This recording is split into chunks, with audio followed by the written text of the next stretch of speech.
Bom dia, povo abençoado de Jesus. Vamos então para mais um estudo, né? Livro do profeta Jeremias, capítulo 13 a 16. E ele começa, Deus mandando ele comprar um cinto de linho, né? E manda ele fazer alguns procedimentos com aquele cinto, né? Enterrar ele ou esconder ele ao lado do Eufrates. E durante um tempo que passa, aquele cinto se encontra podre. E ele diz, e não serve mais para nada.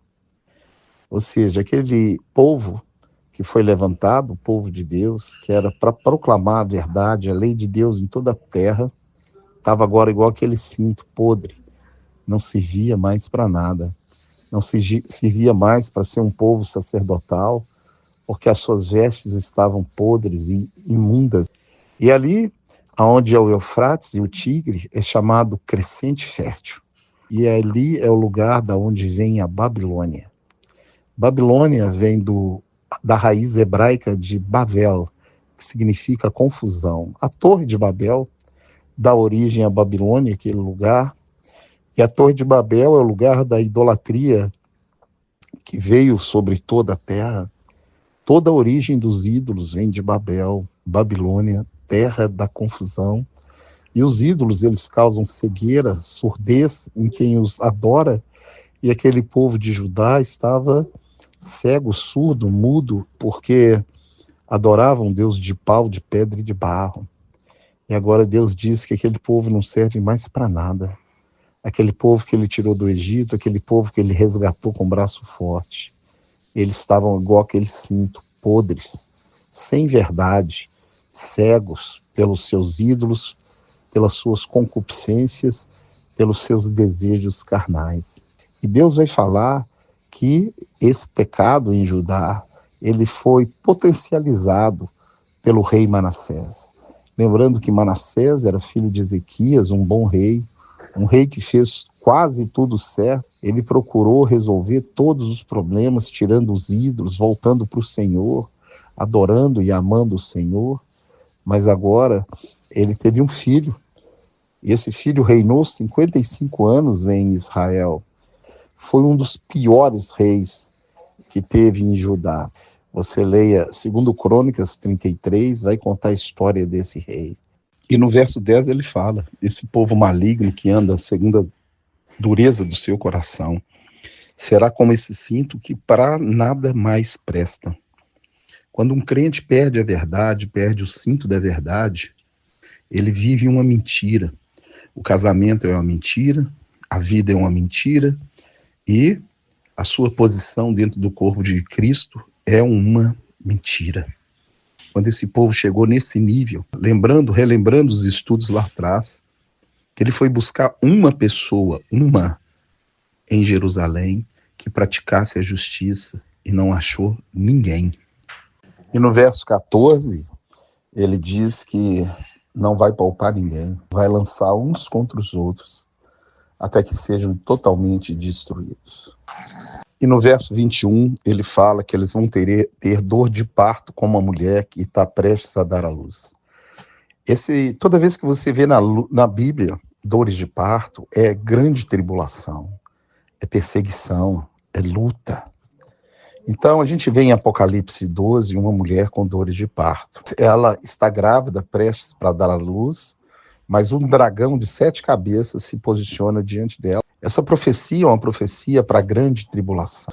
Olha aí no livro de Jeremias, Jeremias vai orar 3 vezes para Deus, para pedir misericórdia. E as 3 vezes Deus não vai querer ouvi-lo, não vai. Deus já tinha falado para ele para não pedir por esse povo, mas Jeremias não conseguiu. Coração bom, um homem que estava ali sofrendo na pele, estava apanhando, estava sendo humilhado, perseguido.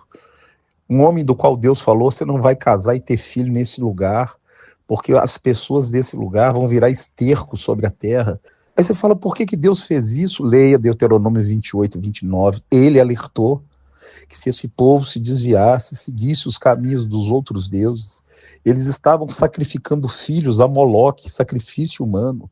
Jeremias levanta, Senhor, tem misericórdia, Senhor, não faça isso. E ele fala, tão certo quanto eu vivo que eu vou fazer. Jesus falou em Mateus capítulo 5, que nós somos o sal da terra.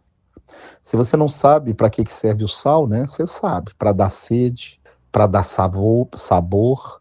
E quando você pega um sal e põe numa carne e ela fica seca, você conserva a carne. E é interessante que em Jerusalém, né, no mês de dezembro, costuma nevar. E o Templo de Salomão era escorregadio, era uma obra suntuosa e o piso escorregadio. E eles jogavam sal para secar a neve. E o que acontecia é o seguinte, aquele sal que era jogado no chão, ele só servia para ser pisado pelos homens. Ele já não servia mais para temperar nada, para dar sabor, ele não dava sede e ele não conservava mais nada. A igreja, ela tem que dar sede nas pessoas de ouvir a palavra de Deus. E a igreja é você.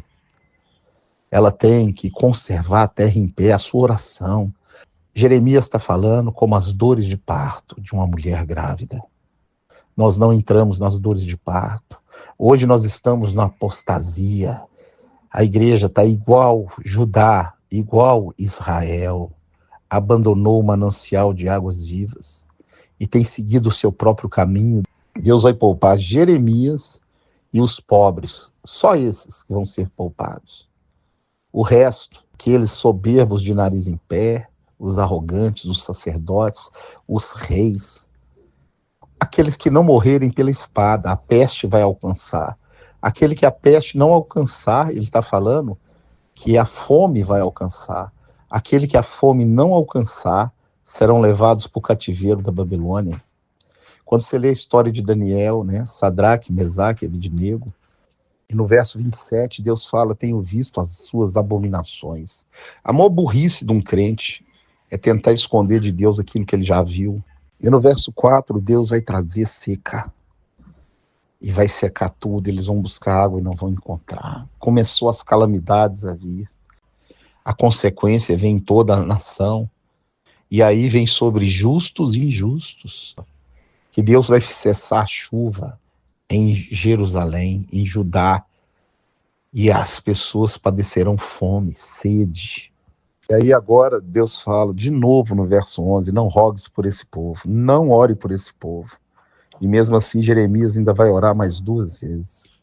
Verso 14 ele diz, os profetas profetizam mentira.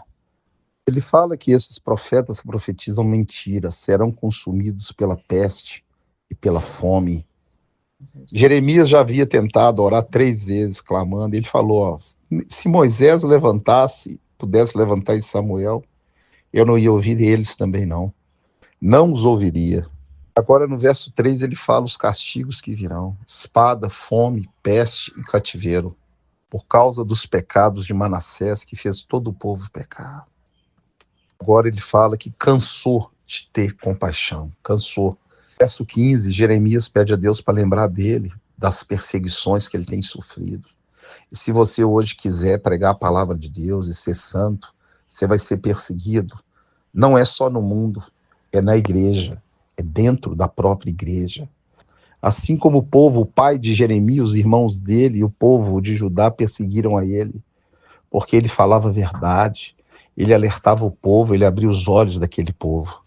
Deus, no verso 19, fala, se arrepender, se separar o precioso do vil, eu volto, eu abençoo. Se arrepender. E Deus sabia que eles não iriam arrepender. Por isso ele era tão duro, eles não arrependiam, não se achavam lugar de arrependimento no coração do povo dele.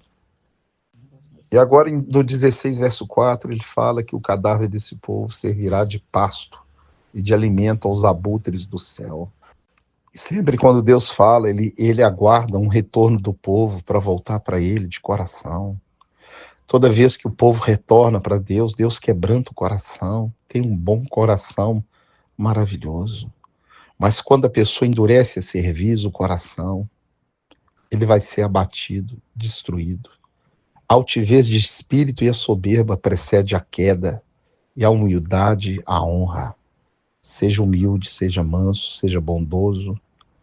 Sirva ao irmão e sirva primeiro a Deus de todo o seu coração.